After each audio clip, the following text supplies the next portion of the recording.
Jimmy Carter, the 39th President of the United States, has died at the age of 100. The Carter Center said he died in his hometown of Plains, Georgia, surrounded by his family.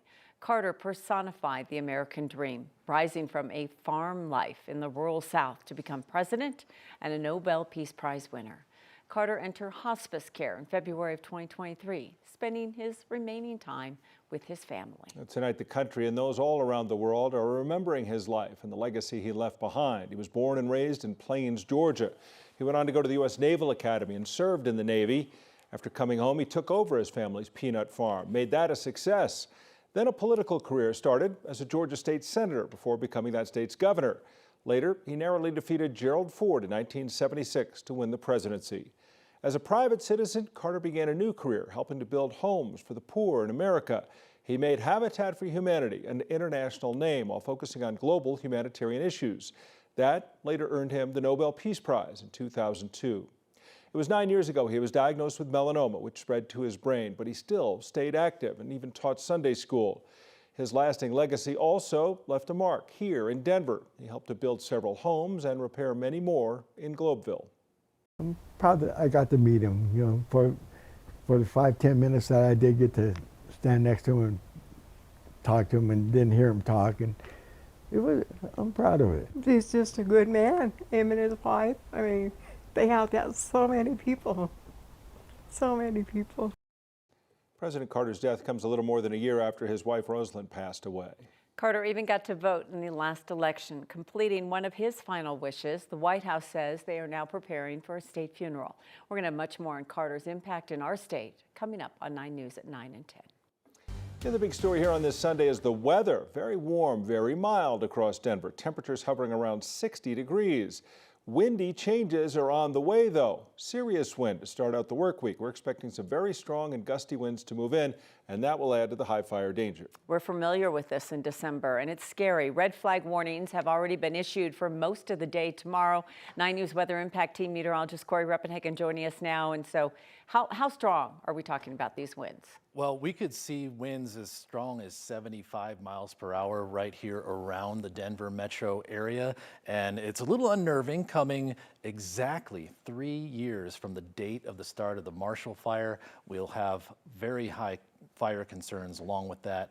We'll be talking about that a lot as we have a 9 News Weather Impact Day for tomorrow. We also have another wave of snow coming to the mountains tonight. It'll be the 5th night in a row where we've had winter weather alerts here. Live look at Loveland ski area. We don't see any snow falling just yet, but by 8 o'clock, 9 o'clock tonight, that'll be coming here again. Here's the high wind warning. Pretty much all of the eastern half of Colorado, 60 to 70 mile per hour gusts here, generally coming out of the northwest. This will start very early tomorrow morning, in fact, kind of overnight into tomorrow, and that will last a good 10 hours as we go through the day tomorrow. You see your forecast here in Denver. Temperatures not probably going to feel like a 47-degree day with those winds coming and going very strong throughout the day. We'll have that mountain snow, the fifth and final round. Avalanche danger remains very high for another day or two here, and that fire danger comes with that red flag or fire weather warning that we're going to talk a lot about coming up in the forecast just a minute. Well, as we talked about, talking about fire this time of year certainly can bring up emotions for some. We're coming on 3 years since the Marshall Fire broke out in Boulder County. That day will hit tomorrow. 9 News reporter Janelle Finch spoke with Jefferson County fire officials about keeping people informed and safe. Janelle. The Jefferson County Sheriff's Office says it'll take less to do a lot of damage with tomorrow's winds, but the fire management lead is putting resources in place to keep people safe. The weather outside is frightful, but not because of snow.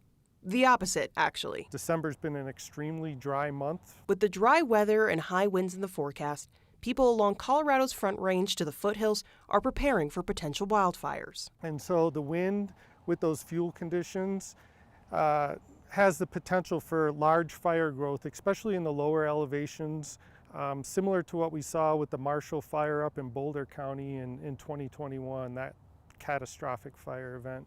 Brian Keating says this wind event shouldn't be as bad as the one from 3 years ago.